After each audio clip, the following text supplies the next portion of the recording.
고린도전서 4장 우리 한 절씩 교독하도록 하시겠습니다. 사람이 마땅히 우리를 그리스도의 일꾼이요 하나님의 비밀을 맡은 자로 여길지어다. 그리고 맡은 자들에게 구할 것은 충성입니다. 너희에게나 다른 사람에게나 판단받는 것이 내게는 매우 작은 일이라. 나도 나를 판단하지 아니하노니 내가 자책한 아무것도 깨닫지 못하나 이로 말미암아 의롭다함을 얻지 못하노라. 다만 나를 심판하시는 주시니라. 그러므로 때가 이르기 전 곧 주께서 오시기까지 아무것도 판단하지 말라. 그가 어둠에 감춘 것들을 드러내고 마음의 뜻을 나타내시리니 그때에 각 사람에게 하나님부터 칭찬이 있으리라. 형제들아, 내가 너희를 위하여 이 일에 나와 아볼로를 들어서 볼을 보였으니 이는 너희로 하여금 기록된 말씀 밖으로 넘어가지 말라는 것을 우리에게서 배워 서로 대적하여 교만한 마음을 가지지 말게 하려 합니다. 누가 너를 남달리 구별하느냐? 내게 있는 것 중에 받지 아니한 것이 무엇이냐? 내가 받았은즉 어찌하여 받지 아니한 것 같이 자랑하느냐? 너희가 이미 배불며 이미 빈성하며 우리 없이도 왕이 되었도다. 우리가 너희와 함께 왕노릇 하기 위하여 참으로 너희가 왕이 되기를 원하노라. 내가 생각하건대 하나님의 사도인 우리를 죽이기로 작정된 자같이 끄트머리에 두셨으며 우리는 세계 곧 천사와 사람에게 구경거리가 되었노라.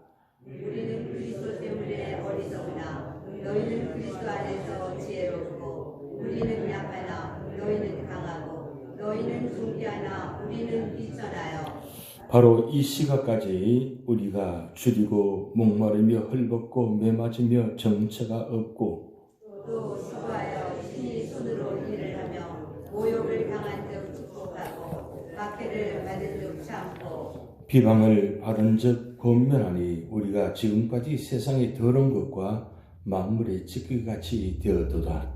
내가 너희를 부끄럽게 하려고 이것을 쓰는 것이 아니라 오직 너희를 내 사랑하는 자녀같이 권하려 하는 것이라. 그리스도 안에서 일단 스승이 있으되 아버지는 많지 아니하니 그리스도 예수 안에서 내가 복음으로써 너희를 낳았습니다. 그러므로 내가 너희에게 원하노니 너희는 나를 본받는 자가 되라. 이로 말미암아 내가 주 안에서 내 사랑하고 신실한 아들 디모데를 너희에게 보내었으니 그가 너희로 하여금 그리스도 예수 안에서 나의 행사 곧 내가 각 교회에서 가르치는 것을 생각나게 하리라.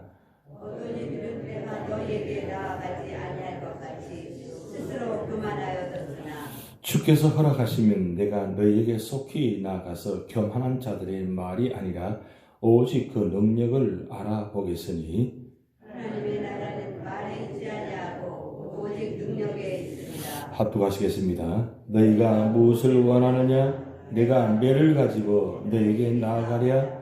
사랑과 온유한 마음으로 나아가랴. 아멘. 전 시간 날 때면 시간이 많지는 않지만 영화 보는 것을 좋아합니다. 영화를 보면 역사가 다 보이기 때문에 그 시대의 그 상황을 알면 영화를 보면 그 시대 상황과 모든 것을 한눈에 볼 수 있게 영화 보는 것을 좋아합니다. 근데 제가 지금까지 영화 본 중에서 아직도 오랫도록 기억 남아있는 영화가 하나 있습니다. 그것은 바로 1959년에 만들어진 영화, 배너 영화입니다. 여러분 다 보셨을 것입니다. 그 찰던 헤스턴이 그 주연한 영화지 않습니까? 이 영화를 만들고 난 다음에 그 아카데미 시상식에서 11개를 석권했는데 그때 영화 감독이 이런 말을 했습니다. 신이시여, 정녕 내가 이 영화를 만들었습니까? 그 정도로 이 배너라는 영화가 대단한 영화잖아요. 근데 물론 그 영화의 배너 영화 장면에서 가장 유명하고 클라이막스 장면이 그 마차를 해가서 막 도는 장면이 나오잖아요. 뭐 그 장면이 참 중요한 장면인데 저는 그 장면보다도 더 기억 남는 것은 영화 주인공이 그 배 밑에서 노를 잡는 장면이 나오잖아요. 노를 잡는 장면. 그 북을 치면 북의 속도에 따라서 그 노젓는 속도를 빨리 따라가는데 그 북 치는 속도에 따라서 따라가지 않으면 뒤에서 어떻게 합니까? 매를 치잖아요. 그런 장면이 아직도 눈이 아른합니다. 왜 그 장면이 기억나느냐 하면 오늘 고린도서 4장에 이 일꾼이라는 단어가 나옵니다. 일꾼. 이 일꾼이 바로 헬라어로 휘페르테스라는 뜻인데 그것은 휘퍼라는 말과 메르테스라는 단어가 합성한 단어입니다. 페르테스. 그것은 휘퍼라는 것은 아래에 그리고 페르테스는 노를 짓는다는 뜻이에요. 그러니까 일꾼은 밑에서 노를 짓는다 이런 뜻이 있어요. 그러면 밑에서 노를 짓는 사람이 내가 마음에 들지 않으면 북을 왜 그렇게 빨리 치느냐고 좀 천천히 치라고. 만약 그런 말을 한다면 어떻게 될까요? 용서가 되나요? 그렇지 않습니다. 왜냐하면 지금 이 노예선은 단순히 그 노예선이 아니라 전투하는 상황이기 때문입니다. 그리고 빨리 가야 됩니다. 그런데 북이 칠 때마다 속도에 따라서 그 노를 쳐야 되는데 이 놓아주는 사람이 내 마음에 들린다고 해서 나 놓아주기 싫다고 놓아버리면 어떻게 돼요? 그러면 그 자리에서 죽게 됩니다. 결국 일꾼은 무슨 뜻이냐? 노를 준다는 것은 절대 명령에 순종해야 된다는 거죠. 일꾼은 자기 생각이 있어도 안 되고 그저 시키는 대로 하는 것이 일꾼의 노예의 모습입니다. 노주는 사람의 모습입니다. 그런데 이 노를 젓는데 혼자만 젓는 것이 아니고 거기에 양쪽에 많은 사람들이 같이 함께 노를 줬습니다. 근데 이 박자가 맞지 않으면 문제가 생깁니다. 똑같은 박자에 맞춰서 같이 가야 돼요. 그래야만 속도가 빨리 달려갈 수 있는 겁니다. 근데 내 마음에 들지 않는 해서 내가 노를 젓기 싫어하면 어떻게 돼요? 각자가 박자가 틀리면 문제가 생기는 거예요. 찬송 부를 때도 같은 박자로 부르셔야 돼요. 뭘 하더라도 같은 박자로 가셔야 돼요. 일꾼은 같은 속도의 박자에 맞춰서 같이 합심해서 가는 것이 바로 이 일꾼의 모습입니다. 그래서 로마서 8장 28절 말씀에 합력하여 선을 이룬다는 말은 혼자 하는 것이 아니라 하나님과 부르심받은 선택받은 사람이 함께 합심해서 가야만 선을 이룰 수 있습니다. 하나님보다 먼저 가서도 안 되고 하나님보다 뒤쳐서도 안 되고 언제나 하나님과 박자 맞춰서 함께 가야 돼요. 그리고 제가 1년 첫 주에 항상 드리는 말씀이죠. 동신, 동행. 동신, 동행. 무슨 뜻입니까? 우리는 하나님과 함께 가는 사람입니다. 1년 12달 360을 승리하기를 원하고 축복받기를 원한다면 동신, 동행. 하나님과 함께 가야 돼요. 하나님보다 먼저 앞서서도 안 되고 하나님보다 뒤쳐서도 안 됩니다. 왜냐하면 하나님과 함께 가야만 마지막까지 갈 수 있기 때문입니다. 그게 바로 놓아주는 사람의 본분입니다. 그런데 여기 보면 놓아주는 사람이 말이 많으면 어떻게 될 것 같아요? 말이 너무 많아 일꾼이 놓아주는 사람이 불평이 너무 많다는 뜻이에요. 말이 많다는 뜻은 내 뜻이 맞지 않다는 뜻입니다. 그런데 놓아주는 거 보면 아무 말 하지 않아요. 그저 묵묵히 노만 졌습니다. 왜냐하면 이게 내 사명이니까. 이게 내 본분이니까. 그게 일꾼된 자세라는 거죠. 그게 진짜 일꾼인지 아닌지를 보면 보이는 거죠. 왜 오늘 사도 바울이 고린도 교회에다가 이 말씀 하셨을까요? 우리는 다 일꾼된 자세라는 거죠. 근데 누구 일꾼이냐가 중요합니다. 단순히 노예로서 일꾼이 아니라 오늘 말씀은 그리스도 일꾼이라는 겁니다. 사람의 노예가 아니라 전쟁을 하기 위해서 우리가 사람의 노예가 되어 있는 것이 아니고 하나님의 일을 하는 그리스도 일꾼이라는 거예요. 그냥 일꾼이면 기분 나쁩니다. 화가 나기도 하고. 그런데 오늘 말씀은 그리스도의 일꾼이라는 거예요. 이 그리스도의 일꾼은 바로 진짜 축복이라는 거죠. 그래서 여기 일꾼이라는 말 속에는 보면 청직이라는 말이 같이 의미가 담겨 있습니다. 청직이라는 의미. 단순한 일꾼이 아니고 종이 아니라 청직이라는 거죠. 그렇기 때문에 우리는 그리스도의 일꾼이라는 것을 기억하라는 거죠. 그렇기 때문에 그리스도의 일꾼은 어떤 차례에도 함부로 말하지 않는다는 거예요. 오늘 사도 바울이 이 4장을 통해서 판단이라는 말이 계속 반복해서 나옵니다. 판단하지 말라. 판단하지 말라는 다른 뜻은 비판하지 말라. 함부로 말하지 말라는 뜻이에요. 왜 지금 사도 바울이 지금 고린도 4장을 말씀하고 있냐? 고린도 교회 안에 이 파가 4파가 나눠지는데 서로 판단합니다. 판단하다 보니까 말이 많습니다. 말이 많다 보니까 비판하게 됩니다. 비판하다 보니까 서로가 문제가 되어집니다. 그러니까 교회가 온전할 수가 없다는 거죠. 시끄럽습니다. 복잡합니다. 다 잘났습니다. 다 똑똑합니다. 그러다 보니까 교회가 교회다워지지 못하고 교회가 세상보다 더 시끄럽고 교회가 더 세상보다 더 문제가 많다 보니까 교회가 아니에요. 이 고린도 교회는 그냥 저작거리에 그것보다 더 시끄럽다는 거죠. 저작거리는 질서가 있습니다. 그런데 교회는 질서가 없어요. 왜냐하면 각자가 다 판단하고 말을 하기 때문에. 그래서 오늘 사도 바울은 이 고린도 4장에 판단하지 말라. 함부로 판단하지 말라. 주님 오시는 그날까지 판단하지 말라 그랬어요. 사실은 몰라서 못하는 것도 아닙니다. 문제는 너무 많이 해서 문제가 되어지는 경우가 많다는 거죠. 그런데 중요한 것은 왜 자꾸 판단하고 말을 하느냐? 사람 중심이다 보니까. 바울파, 게바파, 아볼로파, 그리스도파라고 나눠져 있잖아요. 각자가 생각하는 사람, 각자가 생각하는 대로 하다 보니까 다 하나가 되지 못한다는 말씀을 지금 현재 기록해 놓았습니다. 그런데 그리스도의 일꾼은 어떤 자냐? 오늘 말씀 보면 하나님 비밀을 맡은 자라 그랬어요. 하나님의 비밀이 뭘까요? 하나님의 비밀은 바로 복음 구원입니다.